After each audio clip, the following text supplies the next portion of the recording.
Hey everybody, how y'all doing? Welcome to my prayer garden. Yes, I usually come at you from the far end down there, behind the banana tree, the papaya tree, my two raised beds, my grapevine, my soursop. Oh, you want to smell something awesome? Just take your hand over the leaves of this plant, and it smells so good. I've got some basil planted there. I've got some herbs planted on the fence behind me. This project is coming along very nicely. I've got my little fence up here to hide my little compound area. I put down some mulch to smother that out. I want to get some gravel to put in here, and just enjoy the spot. This is a place where I feel like I can get away, come out in the evening, and it's getting to that time of the year where it's going to be comfortable and come out here and just have a hot cup of coffee in the morning, or a warm cup of tea at night, or some iced tea during the afternoon, and just enjoy this space. It feels so good to be able to plant something, and it's also feels very good to be able to do something. There's a lot of time and energy and treasure that went into making this possible. I never got into hunting, never got into fishing, but I have got into gardening, and I'm beginning to think that the spending is probably going to be pretty close to that. This past weekend, I finished my pad right here, a little sitting pad. I tried to be cheap and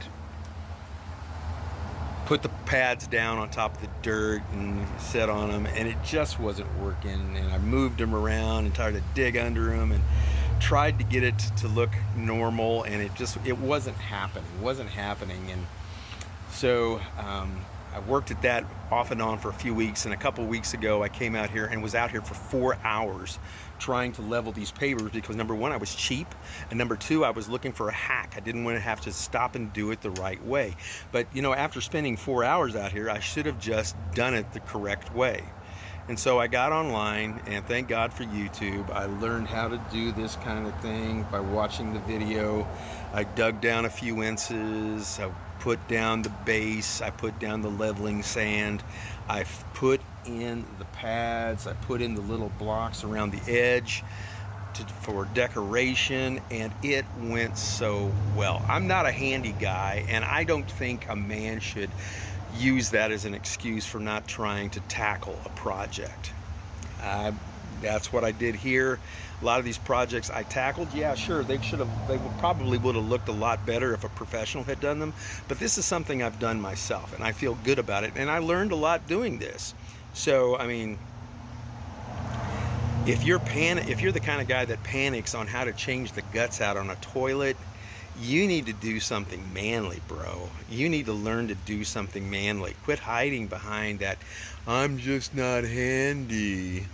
Try it. If you're intelligent enough to read instructions, you're intelligent enough to figure this kind of stuff out. And there are some things that I probably will have to have professional help with, but luckily I got this down, and it just feels so good that I did it myself. My wife came out here. She was a tremendous help for me. All right, tremendous help.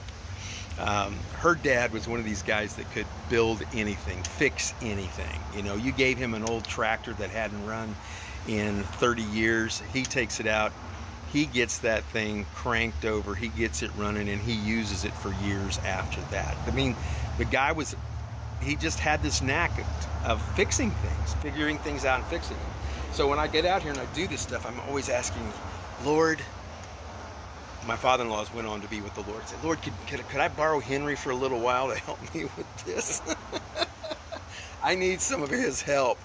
And the Lord did hear my prayer. He did hear my prayer, because my wife came out here to see what I was doing. She couldn't find me in the house yesterday morning. So she came out here and she stood over me. She saw the hole and she says, oh, what are you doing? And I said, getting ready to get this done. And I started working here, and it was like she made a statement, and it was like I heard her dad.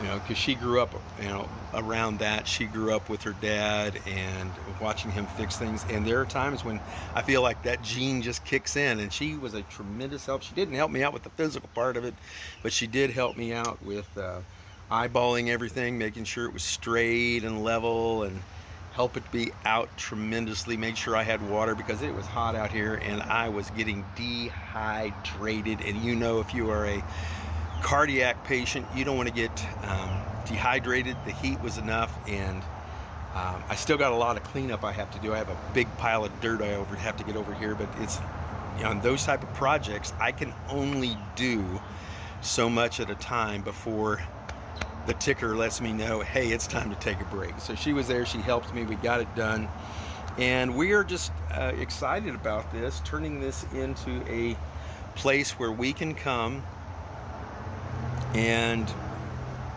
spend some time alone together, spend some time alone with the Lord and the Spirit, and pray out here, and invite our friends over to sit out here with us.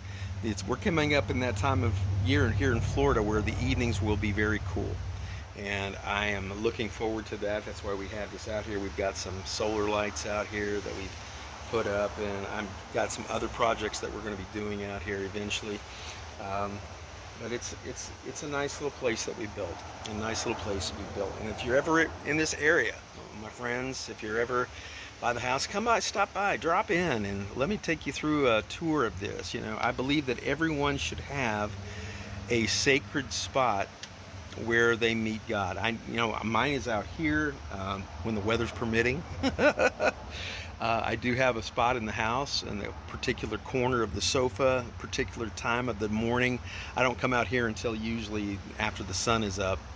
And you should have a specific place where you meet God. You should have a specific time where you meet God, and get in the habit of doing that. Don't be in a rush to do it. There are just so many people that make prayer an afterthought, just something that they do just to say that they've done it. And with all of the turmoil that is currently in our world, with all of the disinformation, with all of the hate, with all of the rhetoric, with all of the false pseudo-Christian rhetoric that is out there, it's time for people, particularly Christian people, to know what the Spirit is saying, because there are two types of Christians. They both use the Bible. One uses it to hear what the Lord is saying to the church. The other uses it as a weapon to do things other than what Jesus said. And I believe we're in that time. So it's very important that you have a particular time, place, and agenda for seeking the Lord, and not be in a hurry with it. With the things going on in your life, you need more than a 5-minute prayer. You need more than a 15-minute prayer. You need more than a 30-minute prayer. You need prayer probably more than one time a day. And I'm not saying that this earns us something, but there are so many influences trying to capture your attention. You cannot allow yourself to be spoiled by the enemy. Just come in and take everything that you have. Because there are so many traps out there. Social media is a trap. The news is a trap.